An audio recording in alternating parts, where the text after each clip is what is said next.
Hey guys, it's Stir. Today I wanted to show off some of my rare Toy Network Sonic the Hedgehog seasonal attire plushes.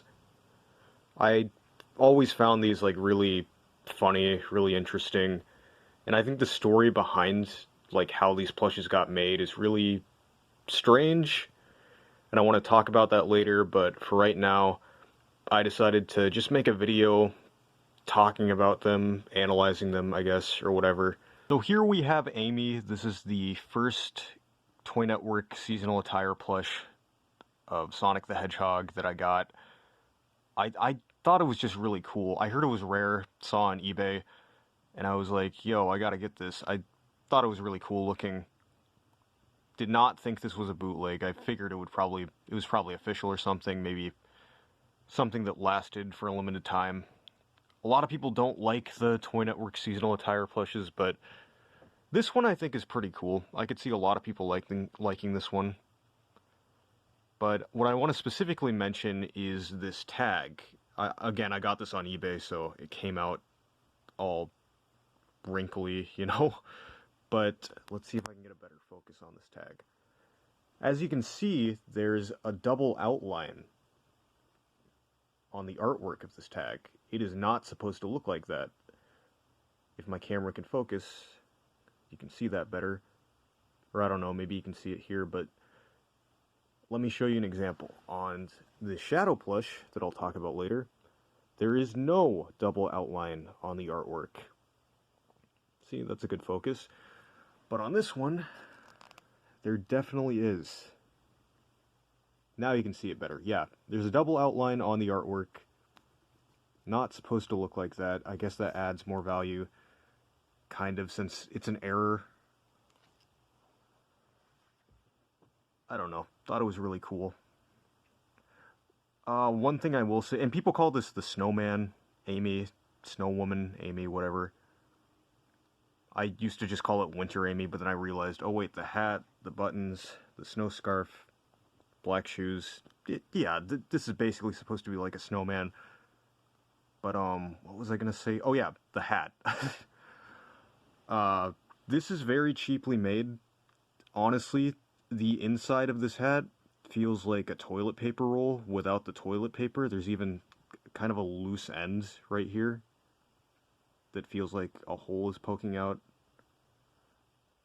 And you can kind of squeeze it and it feels like a toilet paper roll. That just shows how cheap these were. But yeah, I do like this one. Oh, and it also has this. It has like this. You got the Toy Network tag right there, but then like it has this other thing that says, "Do not tear apart until delivered to the customer." I don't know if that means anything. I guess it means that this plush is fully intact, because some of the other ones over here do not have that. They actually are ripped apart, but this wasn't ripped apart. But yeah, Snowman Amy, pretty decent plush in my opinion. I heard a lot of people don't like the face on the Amy Toy Network Sonic plushes though. Something about the black eye ends, you know, they don't like. I've seen a couple of Amy Rose Toy Network plushes that don't even have the dress or anything. It's just the pink. She's basically just naked. But yeah. All right. I'm gonna set this. Oh wait, hold on. I forgot to mention something. If this plush being on this specific blanket looks really familiar, that's because this was featured in a PatMac video. I posted an amino blog talking about some of these plushes, and if you go on Google Images and just type in seasonal Sonic the Hedgehog plushes, this will be the first image that'll pop up, the Amy Rose on the blanket plush from my blog. And I guess Pat Mac saw that and then he put it in his video, which is honestly really cool because Pat Mac and El Supersonic Q were the two YouTubers that really influenced me, that made me want to get more plushes and stuff. So that's pretty dope. It's pretty great. Okay, I'll put this right here at the end of my bed. Now we have Shadow. this is the funniest plush I own, because, I mean, just, do I even have to say words? Now, if you're a Sonic the Hedgehog fan, you know that Shadow is supposed to be the most edgy character in the franchise, but here you have Shadow with a purple Happy Easter shirt on. Can you imagine, okay, if someone was winning this out of a crane machine, let's say maybe they only saw like the head or something, or maybe the face, and they realized it was a Shadow the Hedgehog plush, and they were all like, oh shit, I need to get that. And so then they finally win it out of the crane machine, it lifts up, and then all of a sudden they just see Happy Easter on the front of the plush, and then they get it out and they're like, what the hell is this? You know? I just think the thought of that actually happening is funny. I did get this on eBay, and this plush is in the Pat Mac video too. The exact picture from the eBay listing is in the Pat Mac video, so this specific plush, my own plush, is in that vid. And it may not seem like it on video, but the head, first of all, the eyes are messed up. The head is gigantic. It was a lot bigger than I thought it would be. And it kind of scared me. It scared my mom too. Although I heard that the Shadow plushes from Toy Network are usually not that good looking. So this is kind of normal. This is what the Toy Network Sonic the Hedgehog plushes, Shadow the Hedgehog plushes are kind of supposed to look like. So yeah. And this is not a bootleg. I initially thought this was a bootleg when I first saw it. I got this before All Supersonic Q made the video talking about seasonal Sonic the Hedgehog plushes. So I thought maybe like this is just some Build-A-Bear workshop clothing that someone bought and then put it onto a Shadow plush. But nope, and also it was very cheap too. It has this little sticky mark thing. I don't understand the point of this when it's not like you can take off the shirt or anything. And it also goes through the quills. The quills go through the shirt. But yeah, no. This is definitely the official Toy Network Shadow plush. I'll talk about the bootleg controversy at the end of the video, like I said. Okay. Put this at the end of the bed too. And here we have Tails. This, alongside the Amy one, is my second favorite plush of all of these, because this is actually, okay, if you ignore the seasonal attire, this is a pretty good Tails plush, in my opinion. That looks like Tails the Fox. I don't know. I personally like this one. Sorry about my camera being blurry again. I guess the nose is kind of funky looking, but if you just look at it from the front, I think it's pretty good. I think it's a pretty good Tails plush. Here's the two tails. There's the stitching on the overalls are pretty bad right here. Like, I'm worried, I hope that thing doesn't rip, but luckily it hasn't. The tag, though, is really nice. If you noticed, on the Amy plush, I mentioned how bad the tag was, and the Shadow plush had a kind of bent tag. That's how they came out on eBay. But this one is, like, in mint condition. So much to the point where if I turn it around, you can still see on the poke-out hole, you can still see a circle left behind where it was supposed to fall out of. But no, it's still there. But yeah, this one also has the do not remove until delivered to the consumer.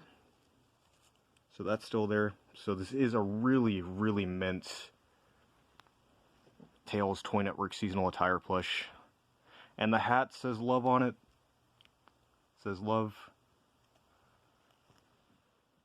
And proof that these are not bootlegs, in my opinion. A lot of people think the seasonal attire plushes are bootlegs. I actually don't think so, because look, this Toy Network tag is part of the overalls. It is not part of the plush.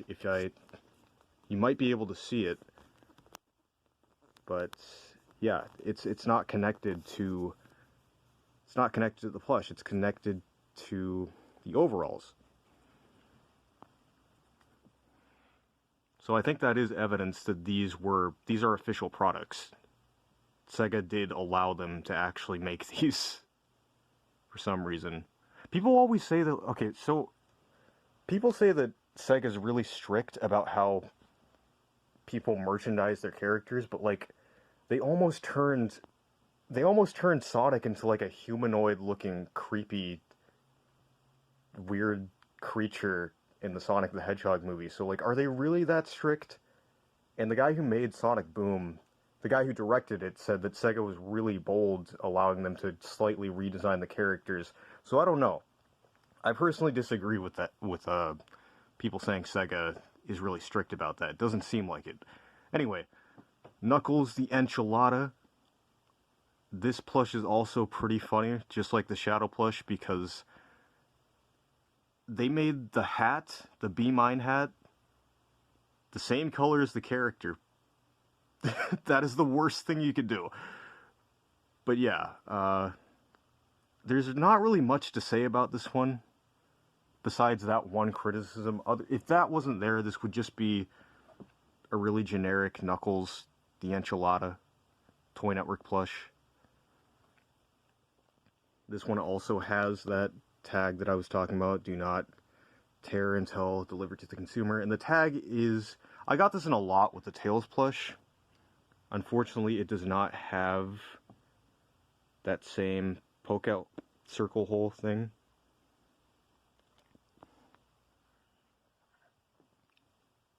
But yeah, I always think it's weird how, like, the Knuckles plushes have an ironed on mouth, which seems like it was pasted from that artwork of the mouth and then put onto there.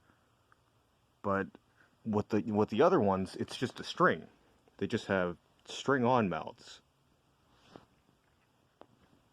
But Knuckles, for some reason, doesn't. I don't know why he's special in that. I do know that there is a Rouge the Bat Toy Network plush that also has ironed on. It has an ironed on mouth and an ironed on eyes. And I looked at that thing. There's a larger version of it too, and it's so bad looking. I'm not surprised that those Rouge Toy Network plushes are kind of rare. They're really not that good looking. There's a Cream the Rabbit one too that's kind of like that. I would still buy them though, just because they're so funny and also, again, valuable. I like rare shit. I like weird shit, I guess. Put that right there. And lastly, we got Sonic the Hedgehog. I could see someone liking this plush. It's still really weird, but it's like, this one is genuinely funny, having Sonic with a candy can in a Christmas outfit. It's not something bizarre like a Happy Easter shirt. It's just something really funny. Oh, and if this looks familiar too, I sent this to sonicgear.org,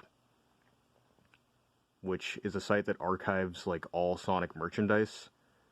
And I noticed this plush wasn't on the website, on their calendar of crud section. So I sent an image of this plush to them. And they were all like, oh hey, yeah, thanks. The site does mention that he doesn't have an ear on this side, but he actually does. He does have an ear. The tag was covering up the ear in the picture, so they probably just assumed it wasn't there, but no. And also, I'm pretty sure that Sonic Toy Network plushes usually don't have the tag right here. Correct me if I'm wrong. They're usually on the hand, I thought. Just like those other ones. But yeah, I just noticed that like no one was buying this plush on eBay. It was only like $25. The other ones were hella expensive because of how uncommon they are. But yeah, really silly, funny looking plush. I think this one I hardly see come up on eBay or anything. This one, for a lot of people want the Amy one. I always see that one get sold, but they never have the tag though. They usually do not have the tag when I see them on eBay. And mine has an error on it, so it's like super valuable.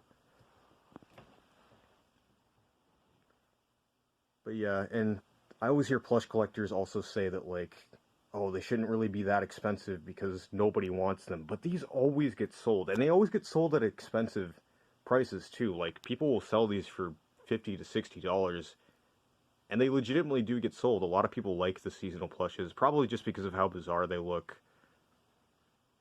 And yeah, now about the whole bootleg controversy, I do not think these are bootlegs. Like I mentioned, with the Tails the Fox tag being connected to the overalls, I also I don't think these are bootlegs because so many people say that they found these in crane machines. When I got these on eBay, the description said that they got these out of claw machines, crane machines, and I kind of remember seeing seasonal Sonic plushes in claw machines at like pizza places and arcades. So I don't know. That's really anecdotal, but if so many people are claiming that, then I kind of believe it. Again, really anecdotal, but still. And also, Toy Network has made seasonal plushes of Alvin the Chipmunks and Crash Bandicoot as well, so this isn't the first time they did this. So I wouldn't be surprised. I think the reason why they're so bizarre looking, like having Shadow with a Happy Easter shirt on, there's a Sonic with a heart that says Happy Mother's Day or something. I feel like Toy Network probably didn't know much about the property. They probably just know that Sonic's like an iconic, heavily loved character. But that's pretty much it. They didn't know that like it's at the time when these plushes came out, Sonic was taking itself a bit more seriously. So yeah. And also I noticed on the tags, a lot of these came out in 2004 when Toy Network lost the Sonic the Hedgehog license. They lost the license for them to merchandise these characters. Maybe this is the reason why they lost it. I kind of doubt it. Maybe they just had an expiration date. But it's kind of strange how these came out right when Toy Network stopped making Sonic plushes. And I also think that might be the reason why they're so hard to find. These came out at specific times, probably for a limited time, since they wanted to keep up with the holidays. I heard that you can find the Sonic with the jack-o'-lantern plush. People used to find them at like festivals and stuff. And festivals don't last forever. Usually it's only like one day. So yeah, I don't think these are bootlegs. And I hope that you guys enjoyed this video. I hope that you guys just liked it in general, liked what I had to talk about. And that's the end. I want to buy more of these. I want to buy more rare plushes and stuff of Sonic and Mario, Nintendo. It's just fun. Anyway, like, comment, subscribe, all that generic stuff to say. Send me an eBay card, maybe. I don't know. Like, contact me on my Amino, give me a message. No, I'm just kidding. You don't have to do that. But anyway, I'm Stir, and like always, I don't know how to end